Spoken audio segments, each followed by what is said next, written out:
तो हेलो दोस्तों, good evening. आज हम लोग जिस टॉपिक के ऊपर में बात करने वाले हैं वो बहुत ही ज़रूरी टॉपिक है।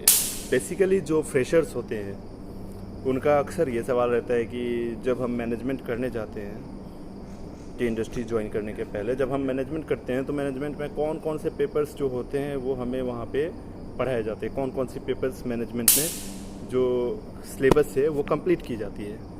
तो बेसिकली यहाँ पे छः पेपर्स होते हैं। छः पेपर्स में आपको क्या होते हैं, पहला पेपर जो होता है आपको पहले पेपर में कौन कौन सी टॉपिक्स जो है वो आपको कंप्लीट कराई जाती है, मैं आपको बता देता हूँ। जो पहला पेपर होता है वहाँ पे आपको फर्स्ट जो है वो आपको हिस्ट्री ऑफ टी पढ़ाई जाती है, क्योंकि आप जब टी इंडस्ट्री में फ्यूचर बनाने जा रहे हो, अपना टी इंडस्ट्री में टी इंडस्ट्री में काम करने जा रहे हो, तो आपको क्या होता है कि आपको पहले ये जानना बहुत ज़रूरी होता है कि टी की हिस्ट्री क्या है, कहाँ से आया ये टी कॉन्सेप्ट जो है हमने लिया कहाँ से। तो ये जो होता है आपको पहले पेपर में ये चीज़ें कंप्लीट की जाती है। उसके बाद में पहले पेपर में और क्या क्या होता है, आपको pharmacology of tea research and statistics. उसके बाद में marketing of tea and tea propagation and tea nursery जो है, आपको ये बहुत बेसिक चीज़ें होती है, ये आपको पहले पेपर में कंप्लीट कराई जाती है।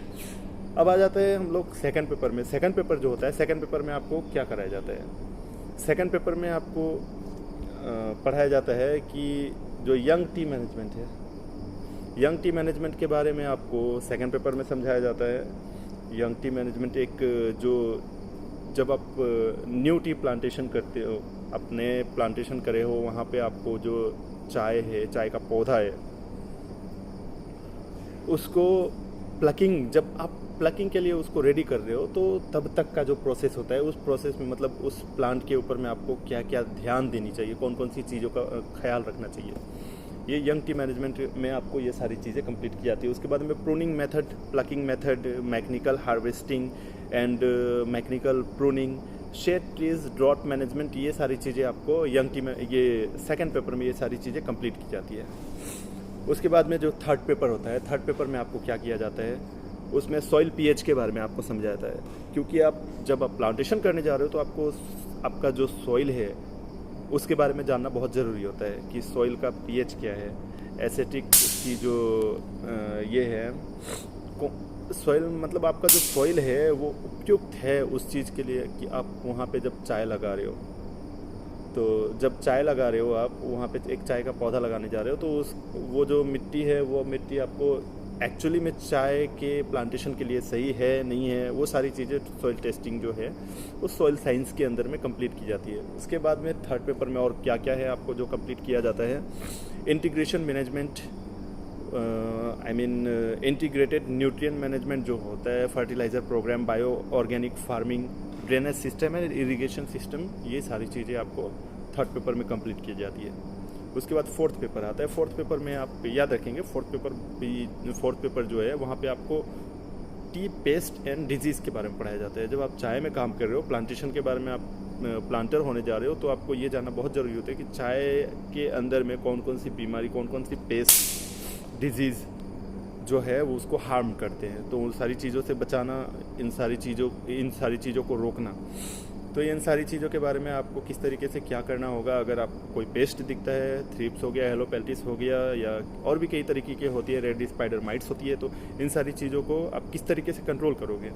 उसके बाद में यहाँ पे और आपको वीडिसाइड, वीट कंट्रोल के बारे में, वीट कंट्रोल करने के बारे में सिखाया जाता है। स्प्रेइंग टेक्निक्स, आप कितने एंगल से स्प्रेइंग कर रहे हो, केमिकल, जब आप केमिकल एक समझ लो आप फोलियर आप स्प्रेइंग कर रहे हो, तो फोलियर का एंगल क्या होना चाहिए, किस तरीके से फोलियर आप दोगे, या फिर कैटरपिलर हो गया, या फिर किसी पेस्ट को आप जब कंट्रोल करने के लिए स्प्रेइंग कर रहे हो तो वो एंगल क्या होना चाहिए आपका, किस तरीके से कितने डिस्टेंस में हो, या किस तरीके से हो, ऊपर से नीचे से, किस एंगल से आप मतलब स्प्रेइंग करोगे, वो चीज़ें आपको फोर्थ पेपर में सिखाया जाता है, उस चीज़ के बारे में समझाया जाता है। फाइव पेपर जो होता है, फाइव पेपर में आपको मैन्युफैक्चरिंग ऑफ सीटीसी चाय के बारे में, मैन्युफैक्चरिंग के बारे में समझाया जाता है। Orthodox T manufacturing, green tea manufacturing, कुछ स्पेशलिटी टीज़ या T quality, upgradation of T, ये सारी चीज़ें आपको जो 5 पेपर में समझाई जाती है।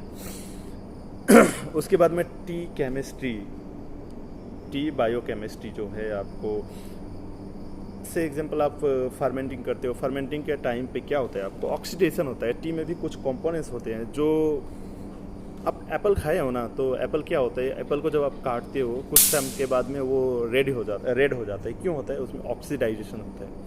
वो ऑक्सीडेशन जो है उस प्रक्रिया को किस तरीके से होता है वो आपको 5 पेपर्स में कंप्लीट की जाती है। उसके बाद में छठा पेपर जो होता है, छठा पेपर बेसिकली क्या होता है, आपको प्रैक्टिकल होता है।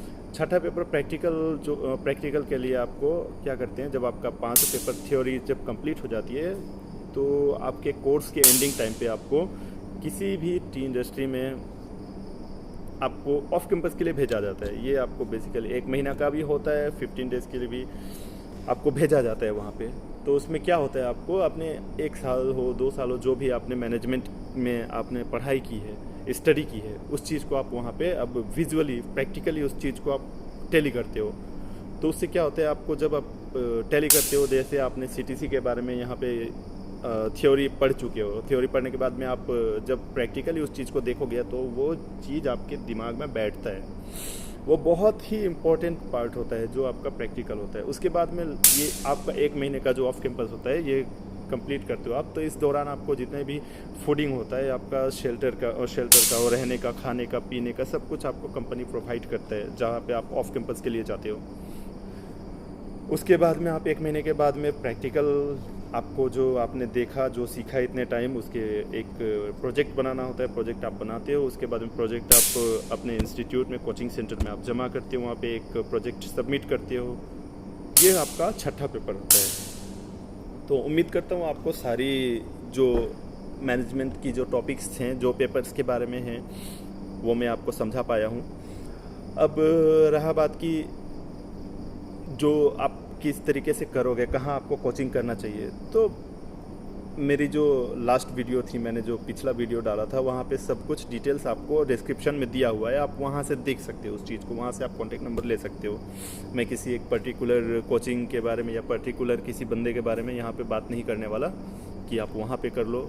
आपको जहाँ पसंद है वहाँ करो, और जहाँ आपको लगता है कि हाँ ये बेहतर है, जहाँ पे आपको अच्छा सुविधा मिलता है, हाँ आप हर कुछ आपका प्रिफरेबल होना चाहिए, तो उस जगह पे आप करो, वहाँ पे आप मैनेजमेंट करो। Thank you.